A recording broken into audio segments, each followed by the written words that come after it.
За окном еще лежит снег, а в городской администрации уже полным ходом идет подготовка детских лагерей к предстоящим летним каникулам. По информации руководителя отдела по работе с молодежью Романа Образцова, в этом году будут работать 12 лагерей, из них 7 муниципальных: «Алмаз», «Восток-4», «Голубой экран», «Кировец», «Костер», «Маяк» и «Полет».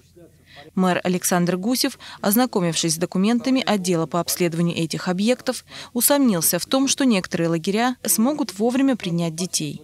Судя по тем картинкам, которые вы нам показали, ну, в частности, вот там «Костер», лагерь, там полная разруха, у нас достаточно средств запланировано на то, чтобы привести все там в порядок?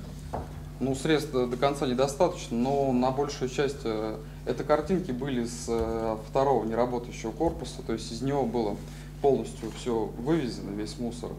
То есть сейчас работают два корпуса, вот их начнем, вот это 12 миллионов, которые запланированы средства областного бюджета, их планируем вначале освоить там, а потом уже на следующий год будем продолжать. Хорошо, то есть у нас на подготовку, на проведение вот этих ремонтных работ необходимые средства есть?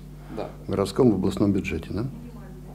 Ну, по минимуму, да. Нет, ну что значит минимальное? Минимальное достаточно или минимальное сколько получилось?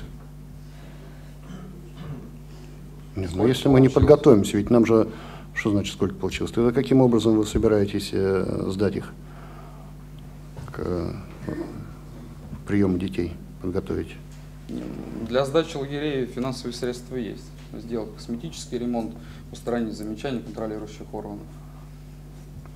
Хорошо, тогда давайте договоримся. Во второй декаде мая вы повторно докладываете уже о готовности. То есть не о подготовке, а о готовности.